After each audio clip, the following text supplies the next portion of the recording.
Ya, pemirsa, 3 orang bersaudara ditemukan tewas tertimbun tanah longsor dalam keadaan saling berpelukan di Desa Donoranti, Kecamatan Purworejo, Jawa Tengah.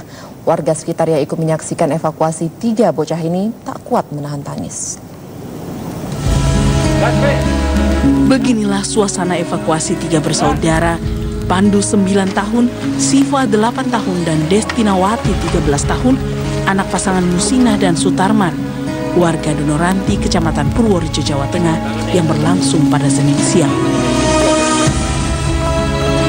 Musina dan Sutarman sendiri selamat dari longsoran karena mereka tinggal di rumah menjelang buka puasa. Sedang ketiga anaknya berada di rumah sang paman untuk mengikuti acara buka puasa bersama dengan sanak saudara mereka. Namun naas, bencana tanah longsor menimpa rumah sang paman. Kenapa bisa seperti itu? Itu waktu masih habis mandi, anak-anak langsung main ke tempat omnya, paknya. Terus berbuka sama.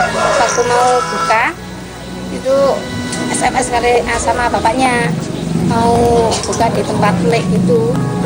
Selain 3 bersaudara, sang paman dan keluarganya pun tewas diterjang tanah longsor yang terjadi pada Sabtu sore menjelang buka puasa. Di depan jasad ketiga buah hatinya, Musina dan Sutarman tak kuasa menahan duka kehilangan putra dan putri yang masih sangat belia.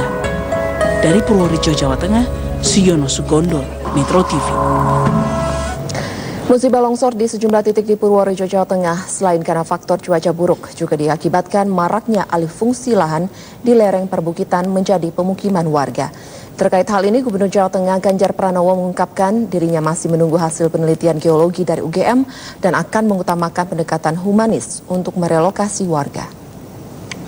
Yang dilakukan karena ini para geolog melakukan satu review ya, harapan kita memang apakah benar terjadi sebuah pergeseran lempeng gitu. Atau pergeseran-pergeseran yang lain, atau barangkali nggak tahulah secara ilmu geologinya seperti apa, tapi mudah-mudahan review ini bisa membantu. Memang tidak cukup mudah ketika kita menemukan area-area yang itu mudah longsor, rawan longsor, tapi sudah ada penduduknya puluhan tahun. Kan kita tidak bisa mengusir begitu saja mereka, kita harus dengan pendekatan-pendekatan kultural agar mereka mau. Ini PR yang mesti kita kerjakan bersama untuk memberikan penyadaran. Pencarian korban longsor di Kabupaten Purworejo kembali dilakukan sejak pukul 8 pagi tadi. Jalan yang sulit diakses kini sudah dapat dijangkau sehingga alat berat dapat bekerja dengan maksimal. Selengkapnya kita akan bergabung dengan Maria Lizia Hasni yang akan melaporkan langsung dari lokasi. Ya Maria, sampai saat ini sudah berapa banyak total korban yang berhasil terdata? Elvita, memang untuk jumlah korban yang terdata ini masih terdapat simpang siur karena ada perbedaan data dari Basarnas maupun BNPB dan hal itu sudah kami konfirmasi itu disebabkan karena ada identitas yang terdouble begitu sehingga diperlukan proses identifikasi lebih lanjut. Namun dapat kami pastikan jika jumlah korban meninggal dunia sampai dengan hari ini ada sekitar 30 korban meninggal dunia akibat longsoran yang terjadi di Kabupaten Purworejo dan 13 orang ini masih dalam proses pencarian.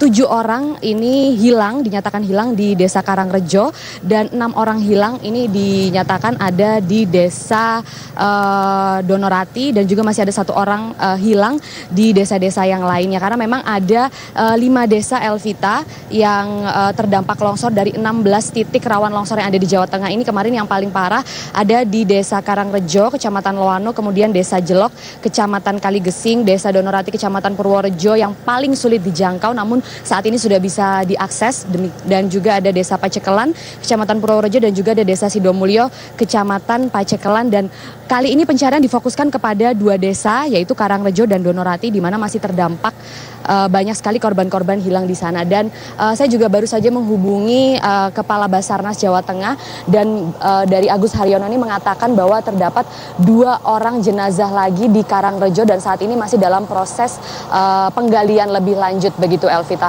Untuk jumlah korban itulah yang dapat kami pastikan sampai dengan saat ini. Ya Maria, lalu untuk hari ini sendiri pukul berapa nanti akan dilaksanakan pencarian dan bagaimana rencananya proses pencarian akan dilakukan? Proses pencarian sudah berlangsung sejak pukul 8 pagi tadi, Elvita, dan menurut Kepala Basarnas Jawa Tengah Agus Haryono, mungkin tidak jauh berbeda dari kemarin, hanya akan ada penambahan alat berat atau eskavator karena memang Desa Donorati yang aksesnya tadinya sulit ditempuh karena terdapat 2 longsoran dari desa lain yang setinggi leher orang dewasa, namun sudah bisa dibersihkan sejak kemarin pagi sehingga alat berat atau eskavator itu sudah bisa masuk ke Desa Donorati sehingga akan kembali dioptimalkan. Jadi akan ada 2 alat berat atau eskavator di Desa Donorati dan juga 1 alat berat atau eskavator di Desa Karangrejo untuk mencari korban-korban hilang yang diduga masih ada sekitar 13 korban hilang.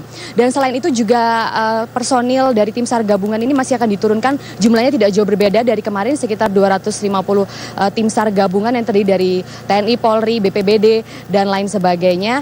Dan nantinya juga akan ada Menteri Sosial Hovifah Indar Parawansa yang akan meninjau lanjut proses evakuasi yang berlangsung hari ini.